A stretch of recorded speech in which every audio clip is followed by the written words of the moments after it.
Bienvenue à tous, nouvelle émission 100% Quintet, à nouveau un événement sur l'hippodrome d'Enghien. Nous sommes mercredi 14 août pour étudier le Quintet donc sur un parcours de vitesse, les 2150 mètres du prix du Pont de l'Alma, la 7e course du programme donc de ce mercredi à Enghien. Le Quintet aura lieu à 18h, 16 partants de 7 à 11 ans, des trotteurs français très bien connus. Sans plus tarder, nous passons au tableau des partants. On commence par le numéro 1, Gloire du Lupin, la première élève de Jean-Paul Marmion. Gloire du Lupin qui est plus connu en province et qui vient de bien se comporter à la 6e place sur l'hippodrome d'Enghien. Elle dispose ici d'une chance secondaire, mais une possibilité pour se placer en fin de combinaison.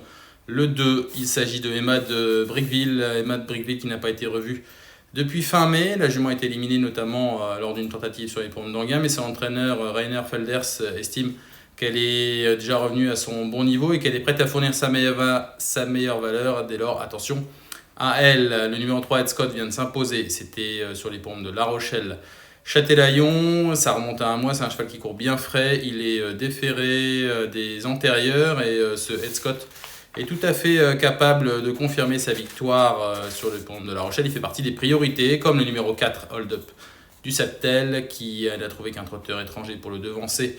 Pour son retour dans la capitale à Enghien, Hold Up du Saptel réalise un excellent début d'année. Il n'a aucune fausse note à son palmarès aussi. Il faudra compter avec lui. On va étudier le numéro 5, Grande Prêtresse. Ensuite, une jument qui est à l'aise sur les parcours de vitesse, qui est de ce niveau, mais qui doit vraiment rassurer. Ses dernières tentatives ne sont pas probantes. Même si elle avait joué de malchance au printemps, elle n'a pas pu montrer le bout de son nez quand elle a eu un parcours favorable. Le 6, Élixir de Crène, réalise une bonne fin de printemps.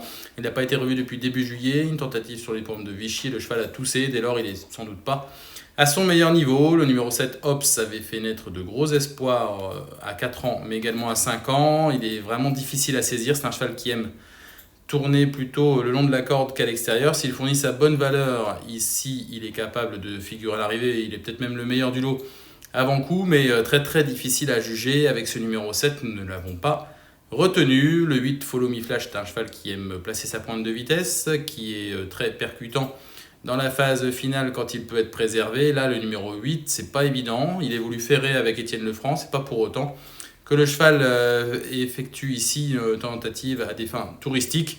Mais avant coup, il y a meilleur que lui au départ et surtout mieux placé derrière l'autostart, le 9 Fly. To the Moon a déjà bien travaillé chez Yannick Henry. Dernièrement, c'était pas si mal à Enghien, mais il a perdu la cadence. C'est un cheval qui a un peu de mal avec ses pieds. Dès lors, il restera ferré dans cette épreuve. Le 10 Grey réalise toutes ses bonnes tentatives récemment. Attention à lui, Grey est certes en seconde ligne, il doit affronter les plus jeunes, mais il est capable de se glisser à l'arrivée. Attention à ce Grey qui est donc en pleine possession de ses moyens et au mieux de sa forme. Le 11, Ulysse Digéo, est entraîné drivé par Jean-William Allais. Le cheval vient de se produire à Cabourg dans un quintet, terminant de belle manière, on va le voir un petit peu plus tard. Et ici, s'il peut être préservé, attention à lui, il réalise toujours des excellentes tentatives sur l'hippodrome d'Enghien. Le 12, Harry Coyer est un cheval sérieux qui réalise toutes ses courses à l'aise piste plate comme à Vincennes. Il vient de se montrer fautif en partant, il faut le racheter absolument, il est tout à fait capable de se glisser parmi les 5 premiers. Giannina Bella reste sur une victoire sur l'hippodrome de Langon. Elle revient dans la capitale où elle s'était placée à la fin du printemps lors d'un quintet sur l'hippodrome de Vincennes. Le profil plat va parfaitement lui convenir. Certes, elle doit affronter des plus jeunes, mais entre Giannina Bella et Gloire du Lupin, l'autre élève de Jean-Paul Marmion, il n'y a pas un gros écart. Et peut-être même qu'en seconde ligne, le numéro 13, Giannina Bella, peut terminer devant sa compagne d'écurie. Le 14, Gis, reste sur une 3e place sur cette piste et à ce niveau de compétition, mais le cheval évolue en première ligne, cette fois-ci en seconde ligne. C'est un tout petit peu plus dur, notamment face aux 7 ans de qualité qui sont au premier échelon, en tout cas en première ligne à l'autostart. Et Gis ici peut ambitionner une toute petite place, mais guère mieux. Enfin, le 15, Ekeruelo, aura fort à faire à ce niveau de compétition face aux jeunes et en seconde ligne derrière l'autostart, tout comme le numéro 16, Golden Visé, qui a laissé passer un peu son meilleur engagement dernier lieu à Vichy. Le cheval n'a pas été très heureux, mais ici avec le 16 en seconde ligne face aux jeunes, ça s'annonce très très compliqué. Sans plus attendre, nous passons à notre choix de 5 chevaux.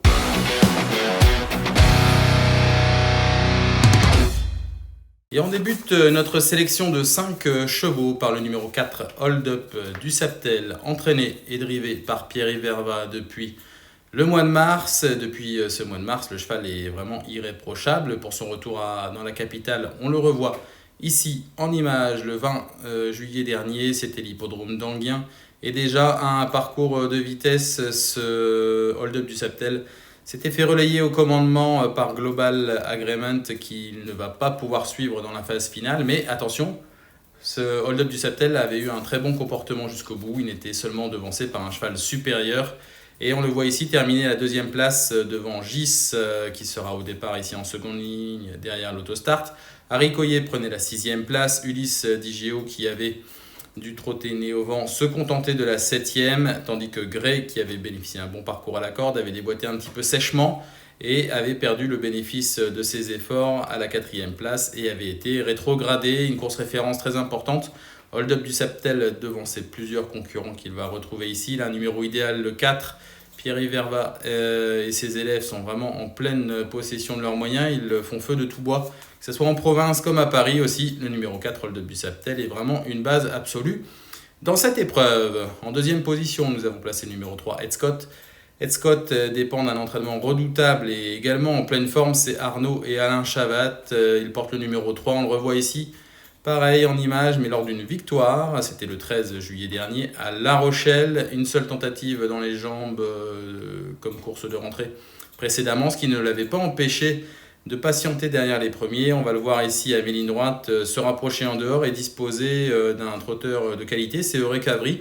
Il va le dominer tout près du but et Ed Scott montrait qu'il était déjà revenu quasiment à son meilleur niveau. C'est un cheval polyvalent qui est capable d'aller de l'avant mais également d'attendre. Il a vraiment beaucoup de choses pour lui. Ed Scott aborde également cet engagement avec de la fraîcheur et il ne va pas taper loin dans cette épreuve. Contrairement à Hold Up du Saptel, il peut peut-être aller de l'avant et ici faire un peu ce qu'il veut. En tout cas, il aura les cartes en main pour jouer un tout premier rôle. En troisième position, le numéro 2, Emma de Briqueville. Emma de Briqueville affronte les mâles cette fois-ci. On va la revoir en image lors d'une victoire. C'était sur l'hippodrome de Vincennes au mois de mai, le 10 mai dernier. Elle rendait alors la distance, avait patienté derrière les premières de façon progressive et avait contourné le peloton dans le tournant final. On la voit ici dominer assez nettement à mi-ligne droite ses contemporaines et notamment Ostia. Elle prenait donc l'avantage assez nettement dans la phase finale et confirmait sa bonne forme. C'est une jument qui court toujours bien fraîche. Lors de sa tentative antérieure, elle avait déjà gagné fin mars sur l'hippodrome de Vincennes. Certes, cette fois-ci, elle n'a pas été revue depuis quasiment 2 mois. Elle a été éliminée donc une fois, mais son entraîneur la juge à son meilleur niveau quasiment. Il a fait appel à Franck Nivard qui la connaît. Emma de Briqueville avec le numéro 2 fait partie des très bonnes possibilités dans cette épreuve, d'autant que l'hippodrome d'Anguien lui convient bien. On peut donc lui accorder un large crédit. En 4e position de notre sélection, un autre 6 ans. D'ailleurs, il n'y aura que les 6 ans au départ, en tout cas dans notre sélection de 5 chevaux. Le numéro 11, Ulysse Digeo, revient dans la capitale. L'hippodrome d'Anguien qui lui réussit particulièrement. En 7 tentatives, il compte 4 podiums, dont une victoire. Et on le revoit lors de sa plus récente sortie. C'était le 2 août sur l'hippodrome de Cabourg, un quintet déjà. Le cheval rendait la distance et Jean-William Allais craignait vraiment les virages à main droite, et notamment le dernier. Et lors de cette tentative, il avait patienté un maximum dans le parcours avant de finir en trombe. On le voit ici en pleine piste, arracher la 3e place au prix d'une belle ligne droite. Ulysse Digeo est un cheval qui ne gagne pas souvent. Par contre, il fait vraiment toutes ses courses. Il est préférable de le cacher. Lors de sa dernière tentative sur l'hippodrome d'Anguien, il avait eu un mauvais numéro, le 8 en dehors, tourné en dehors des premiers. C'était trop dur, mais attention, il avait très bien lutté jusqu'au bout et il aurait pu craquer un peu plus tôt. Il n'y aurait pas eu de scandale et en tout cas, on n'aurait pas pu lui en vouloir. Attention à lui, Ulysse Digeo fait partie des très bonnes chances pour se placer. Comme je le disais précédemment, c'est pas un gagneur, donc c'est pas un cheval qui va forcément passer le poteau en tête et batailler pour s'imposer, mais il fait partie des bonnes possibilités pour les places. On termine en 5e position, le numéro 12. Harry Coyer, dont David Thomas sera le partenaire pour la première fois. Le cheval reste sur une tentative fautive sur l'hippodrome d'Amiens en partant. C'est pas dans ses habitudes. Son partenaire avait voulu démarrer un peu fort pour effacer un numéro délicat. Ici, il va falloir le reprendre. Certes, il est en seconde ligne, mais il a déjà battu plusieurs de ses adversaires du jour. Et à l'issue d'un bon parcours, il peut jouer un premier rôle même pour la victoire. Mais plus généralement, il a sa place parmi les 5 premiers.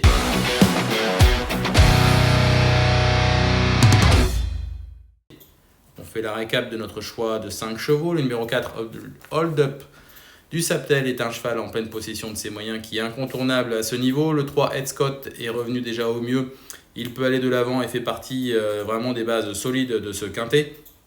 Le numéro 2, Emma de Brickville, qui effectue une petite rentrée mais qui est bien placée le long de la corde au couloir 2 et qui est annoncée prête. Le 11, Ulysse Digeo, qui va tenter de revenir de la deuxième ligne en courant à l'économie, tout comme le numéro 12, Harry Coyer. 4, 3, 2, 11 et 12.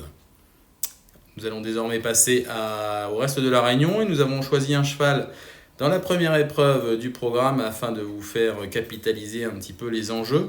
C'est le numéro 6 dans la première épreuve, une épreuve pour 3 ans. Le Vent du Rib, un élève de Joël Allais qui vient de très bien se comporter à 2 reprises à main droite, que ce soit sur l'hippodrome de Vire comme sur l'hippodrome de Cabourg, où il n'a été devancé que par un élève de Jean-Michel Bazir, Lutin Jabba. Ce jour-là, le Vent du Rib avait très bien démarré avant de reculer un petit peu dans le parcours, mais il était le seul à pouvoir suivre Lutin Jabba qui a les moyens de gagner 1 ou 2 courses au cours du meeting d'hiver sans trop de difficultés. Le Vent du Rib ici évolue à main gauche derrière l'autostart, mais qui ne devrait pas le déranger outre mesure. C'est un cheval assez prompt en partant.